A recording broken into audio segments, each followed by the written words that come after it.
Hey guys, welcome back to another episode of Hot Takes and High Stakes with Ellie Blanchard. Today I've got some friends joining me to talk about Trump and his impact on American political culture. Let's get started. Ellie. Hot Takes and High Stakes with Ellie Blanchard. Trump has said he loves the musical Les Miserables, telling Fox News Digital, "I love the songs, I love the play." Pretty ironic since Les Mis is about people rebelling against an overpowered government. Not exactly Trump's vibe. He's even used "Do You Hear the People Sing" at his events. In June 2025, after firing the Kennedy Center board and naming Rick Grenell as executive director, Trump went to see Les Mis himself. On social media, he wrote, "No more drag shows or other anti-American propaganda. Only the best, Rick. Welcome to show business." This is part of a bigger pattern. Authoritarian leaders throughout history, from Stalin to Mao, often rewrote or erased parts of history they found inconvenient. Trump's targeting of wokeism in humanities departments and cultural institutions mirrors that, trying to remove what he sees as anti-American narratives. But pluralism, the coexistence of diverse ideas, is essential to democracy along with the rule of law. Erasing history only ensures it will repeat itself. We've also seen Trump prioritize loyalty over competence, like with the Kennedy Center board, pushing out expertise and diversity of thought, key elements of a functioning democracy. As Adam Gopnik said, civilization is a constant hybrid of kinds. American culture isn't pure. It's built from generations of different groups coming together. Trying to return to a narrow, authentic America ignores the messy but rich truth of our history. Now, one of the clearest examples of how the executive branch has recently exercised inappropriate influence on American political culture is seen in the national parks. Joining me is Sveva Mauch, a national park ranger who's worried about the changes she's seeing in her work. Ms. Mauch, thank you for being here. Thanks so much for having me. I'm excited to finally talk about these scary changes I've been seeing across the National Park Service. Let's start with the basics. What exactly did the Trump administration do regarding the National Park Service? So, in March, President Trump issued an executive order instructing the Park Service to remove or cover up material that he said inappropriately disparaged Americans. The goal, according to the administration, was to promote what it called a more positive view of American history. So, what did that mean in practice? What specific materials did they actually take down? Well, one of the most notable is from a National Park Service site in Georgia, where officials, like me, were ordered to remove a famous Civil War-era photograph of a formerly enslaved man with scars on his back. It's one of the most powerful and widely recognized images of the Civil War era. That's terrible. And what was the reasoning behind taking that image down?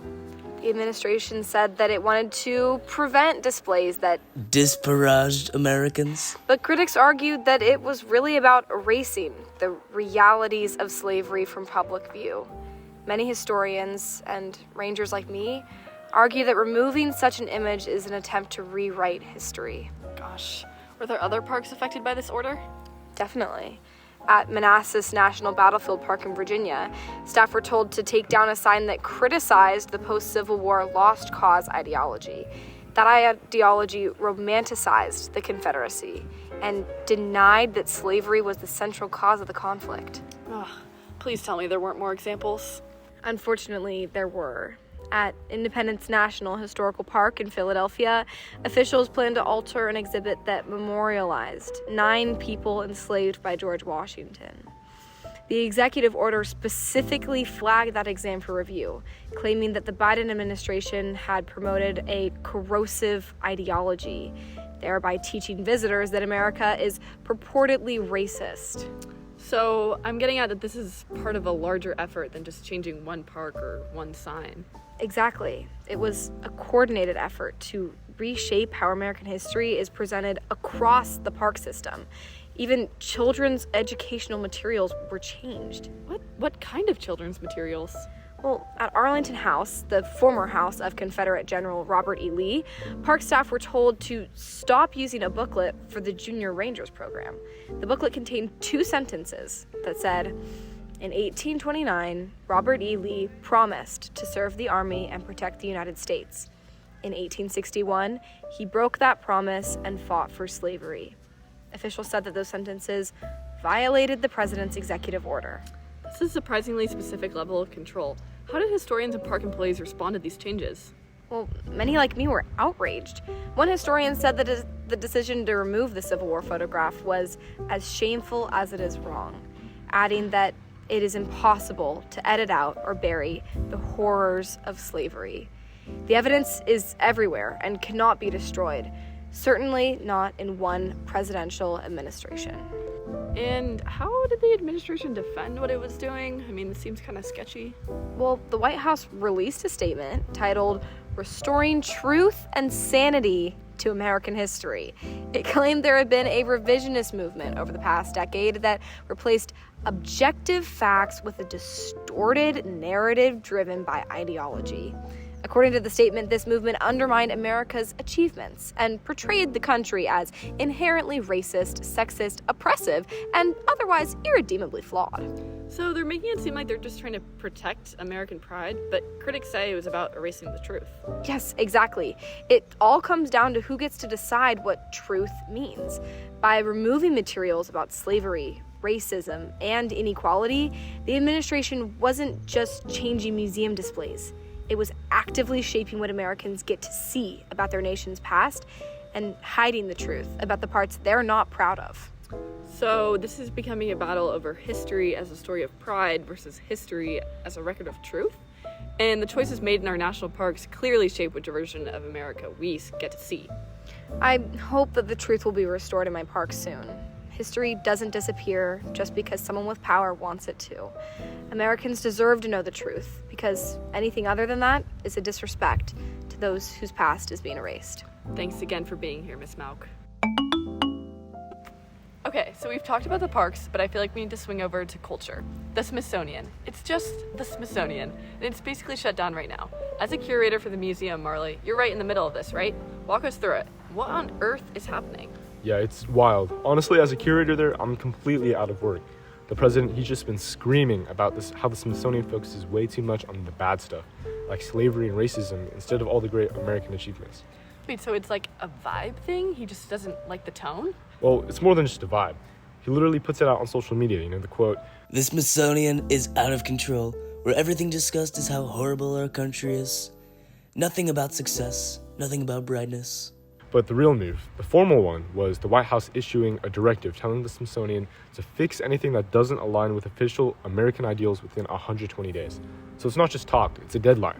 It's an executive push to control the actual exhibits. Unbelievable. And this is clearly part of a bigger picture, right? Like, where else is this sort of historical cleanup happening? Oh, it's everywhere. It's all about minimizing Black history. Take the Tuskegee Airmen videos, total heroes, some of the lowest bomber loss rates in World War II. Videos about them, gone from the Smithsonian, removed. They cut out military heroes? See, that's just what I don't get. Yeah, I know, but the groups that support them, the Tuskegee Airmen Incorporated, they even criticized it.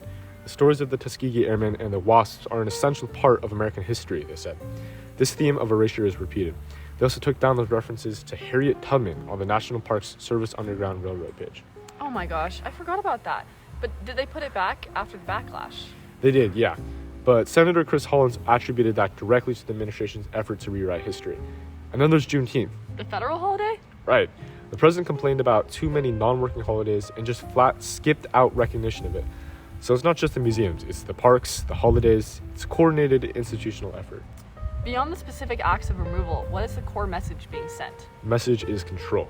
He's basically saying he wants to apply the same process of reform he started at the colleges, like Brown and Columbia, attacking their education programs, and apply it to the museums. It all feeds into the fight against diversity, equity, and inclusion.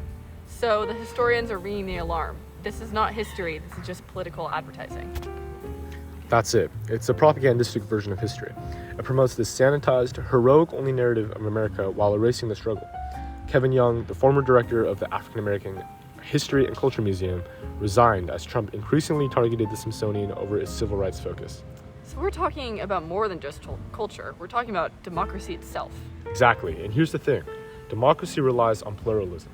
You have to have diverse, sometimes uncomfortable truths coexisting. When a leader starts wiping out these uncomfortable truths, that pluralism, and therefore democracy, gets gutted. Trump's consistent framing as a protector of white people, both here and abroad, is the political engine driving this. Museums are public memory. They're civic education. When the government dictates what's acceptable, they're not just influencing culture, they're also shaping the narrative itself. At the core of it is this quote from historian Chad Williams. They're trying to erase the history of Black struggle and Black resistance by denying the realities of racism and white supremacy. It's such a heavy reminder of how much power politics actually has over the story we tell ourselves. I know. And if we don't defend the integrity of these narratives, if we don't defend pluralism, we just risk letting political agendas rewrite the past instead of actually letting history teach us the full story. So, to wrap things up, Trump's reshaping of cultural institutions fits into a long history of leaders trying to control the stories a nation tells about itself. As Marley pointed out with the Smithsonian, when we censor or limit what museums can display, we lose honest reflections of who we are. And like Sveva said about the national parks, these public spaces and institutions belong to everyone, not just those in power. In the end, protecting art, history, and culture from political manipulation is about more than politics. It's about preserving the collective memory that defines America. Thank you for listening to Hot Takes and High Stakes with Ellie Blanchard. Catch you next time!